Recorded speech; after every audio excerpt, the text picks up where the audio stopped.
Hello, नमस्कार. आनंदी कट्ट्यावर मी जयंत ठोंबरे आपल्या सर्व श्रोत्यांचं मनपूर्वक स्वागत करतो.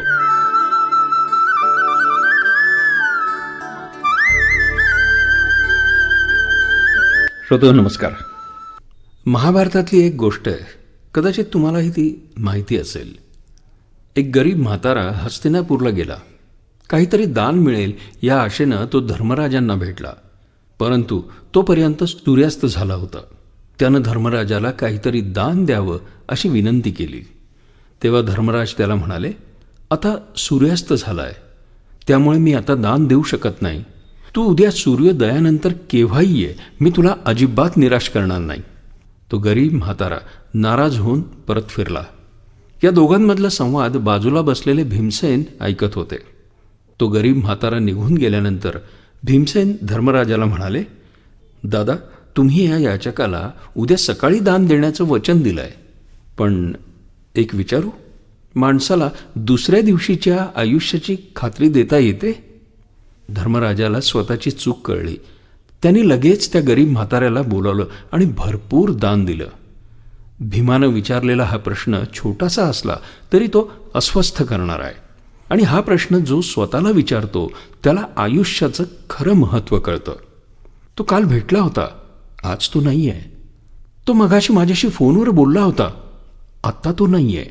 असे अनेक प्रसंग आपल्या आजूबाजूला नेहमी घडत असतात.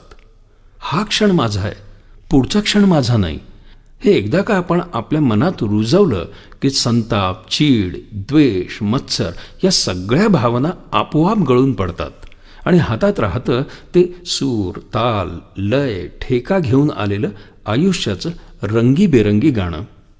जी मोठी माणसं किंवा नेते मंडळी असतात ते गेल्यानंतरही त्यांचे चौकामध्ये पुतळे होतात. जे शास्त्रज्ञ, विचारवंत असतात त्यांचे विचार आपल्याला ते गेल्यानंतरही पुस्तकातून भेटतात. जे कलावंत, गायक, खेळाडू असतात ते गेल्यानंतरही त्यांच्या कलेतून, कृतीतून ते आपल्याला आठवत राहतात. पण आपल्यासारख्या सामान्य माणसाचं काय? शरीरातून जीव गेल्यानंतर कुठे असतो आपण? कुठल्या रूपात मागे उरतो आपण? माझ्या घरात आज मी आहे, उद्या मी नसेन. माझ्या जागी एक मिणमिणता दिवा असेल, 10 दिवसांनी तो दिवाही विझेल. त्या जागी माझा एक फोटो असेल, लाकडी चौकट, कोरीव नक्षीकाम, हसरा फोटो.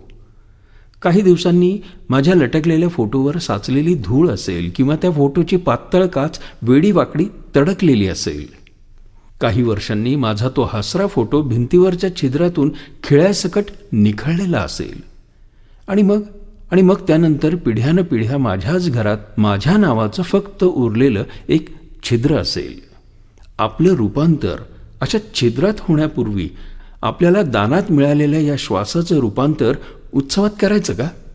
कोणालाही दुखावू नका, कोणालाही कमी लेखू नका, कोणाचाही अपमान करू नका.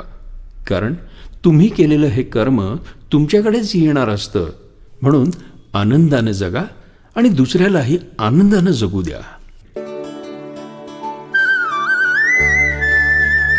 यानंतर पुढचा कार्यक्रम ऐकायला विसरू नका, आनंदी कट्टा रेडिओ जयंत वरून. तोपर्यंत मात्र आनंदी रहा.